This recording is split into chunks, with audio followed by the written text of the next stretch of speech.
I always say कि company का business हमें सब कुछ बता देता है कंपनी के बारे में। एंड ये मैं क्यों कहता हूँ, क्योंकि यहाँ पर देखो 10 तारीख को इन्होंने न्यूज़ दी कि हमारा जो प्रोडक्ट है ना एग्रीकल्चर का प्रोडक्ट वो लॉन्च होने वाला है। उसके बाद 17 तारीख को क्या न्यूज़ दी कि लॉन्च होने में ये सारी चीज़ें होने वाली।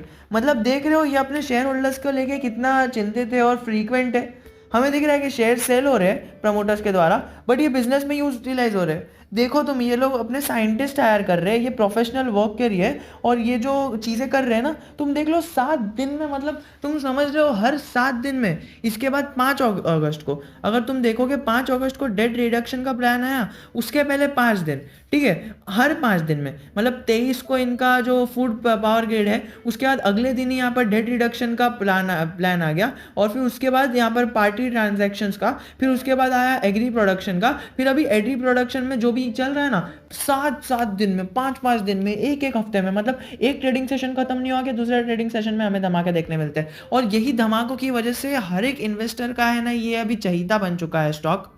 क्योंकि कंपनी जो अपने एजीएम ईजीएम में कहती है और वो करके दिखाती है, और वो भी इतने कम टाइम फ्रेम में करती है, और अपने स्टॉक इन्वेस्टर्स को अपडेटेड रखती है। एनएसई बीएसई पर ये सारी चीज़ें लिस्ट कर देती है, बता देती है कि ये सारी चीज़ें हमारे साथ हुई है।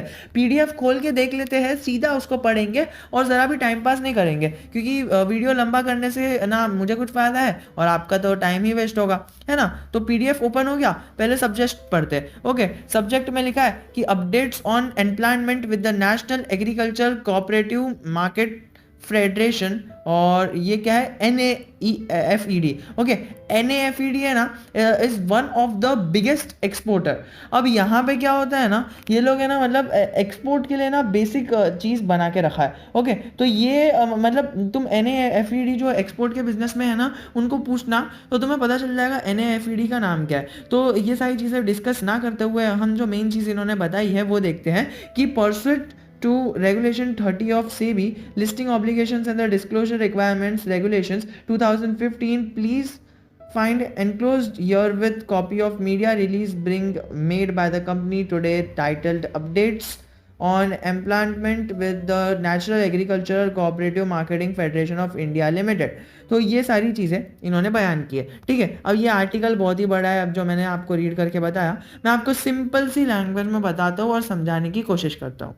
ये जो आर्टिकल आपके सामने है ये मीडिया रिलीज़ का है, और ये मीडिया रिलीज़ में है ना, ये national agricultural cooperative marketing federation NAFED के बारे में सारी जानकारी है। और यहाँ पर न्यू दिल्ली अगस्त 17 से यहाँ पर जानकारी है कि विकास लाइफ केयर ने इनके साथ पार्टनरशिप की। बट यहाँ पर मेन चीज़ जो आपको देखनी है ना, मैं आपको मेन पॉइंट बता देता हूँ, और पूरा आर्टिकल आप रीड कर सकते हो। NAFED है ना, ये जो है ना इंडियन गवर्नमेंट को है ना, मतलब सारी चीज़ें प्रोवाइड करती है, counter parts in various other countries also. मतलब यहाँ पर इंडियन गवर्नमेंट के साथ साथ बहुत सारी कंट्रीज़ के अंदर भी इनका एक्सपोर्ट का बिजनेस चलता है। Also India does provide humanitarian assistance of various food hold goods to different developing underdeveloping countries, reposting trust in NAFD's ability। यहाँ पर NAFD की एबिलिटी को समझकर यहाँ पर इंडिया के जो भी एक्सपोर्ट है मेनली यहाँ पर NAFED के द्वारा ही होते हैं। और यहाँ पर एग्री प्रोडक्ट्स आपको पता है कि यहाँ पर पेरिशेबल गुड्स के अंडर आते हैं।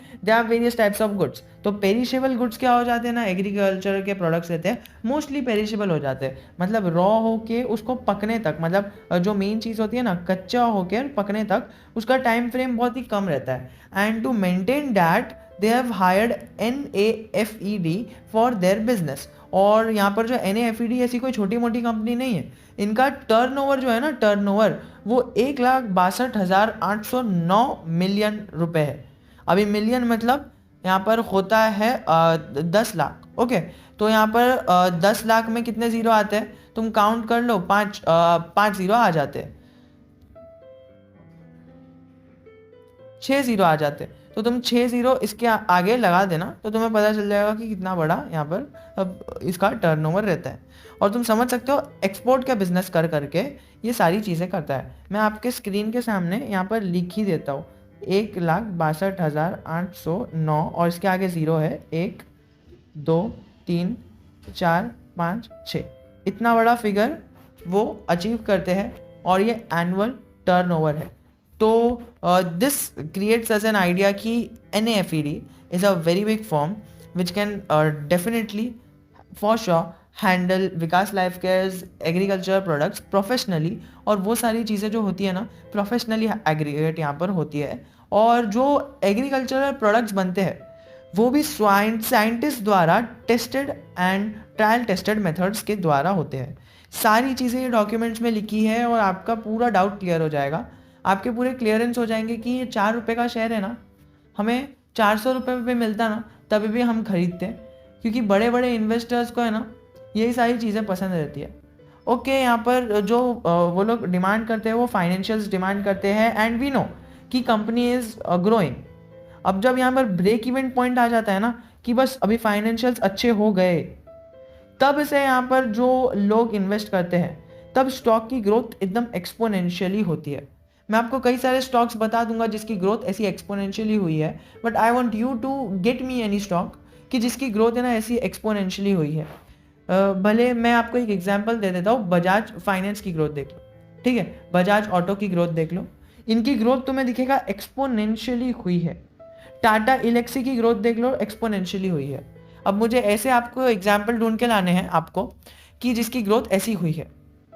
एक चीज़ यहाँ पर नोटिस करने की है कि एक्सपोर्टर मतलब इंडिया में सामान बना के एक्सपोर्ट करेंगे, which will boost our Indian economy. Obviously we are talking about micro and macro economic analysis, और हमें हर एक पैरामीटर पर यहाँ पर कंपनी को जांचना है और सारी चीज़ों को समझना है। जैसे जैसे नई नई चीज़ें आती रहती है, नए नए इन्वेंशंस और नए नए खुले विचार आते रहते हैं हमारे कमेंट में, we get to you by this video. और यहाँ पर बार बार वीडियो बनानी पड़ती है क्योंकि कंपनी में इतने सारी चीज़ें होती है, इतने सारे अफेयर्स होते हैं, तो वो जानना हमारा राइट है। कंपनी एएसएम लिस्ट में ज़रा भी देखने नहीं मिल रही है। कंपनी में अक्खे दिन वॉल्यूम रहता है, तो तुम अगर इसमें इन्वेस्ट करना चाहते हो ना तो बीच में तुम्हें यहाँ पर इन्वेस्ट करने का भी मौका मिलेगा, सेल करने का भी मौका मिलेगा, क्योंकि यहाँ पर बीच में वॉल्यूम बनती है। भले ही थोड़ी वॉल्यूम बनती है लेकिन वॉल्यूम बनती है।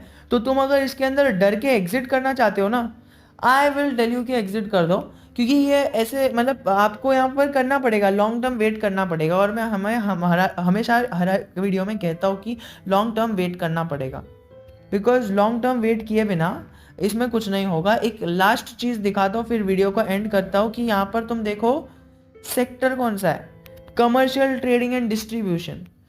तो तुम यहाँ पर मुझे बिजनेस गिना दो कि कंपनी कौन कौन से बिजनेस में है। फार्मास्यूटिकल बिजनेस में है, कमर्शियल बिजनेस में है, यहाँ पर डिस्ट्रीब्यूशन के बिजनेस में है, एग्री बिजनेस में है, और यहाँ पर अपने फार्मा बिजनेस यानी एडविक लेबोरेटरीज को प्रमोट करने के लिए क्या क्या नहीं कर रही है कंपनी डेट फ्री है, और सारी चीज़ें कंपनी में देखने मिल रही है। और ऐसी कंपनी अगर तुम्हें इतने सस्ते दाम पर मिले ना तो उसे ना नहीं कहते। और अगर तुम्हें कोई और अपडेट चाहिए तो इस चैनल पे तो मिल ही जाएगा। सबसे पहले नहीं मिलेगा ओनली बिकॉज मेरी वीडियो सुबह ही आती है, तो वो थोड़ा आपको एडजस्ट कर लेना पड़ेगा। Sorry for that. If you have any doubt, I am always just a comment away from you.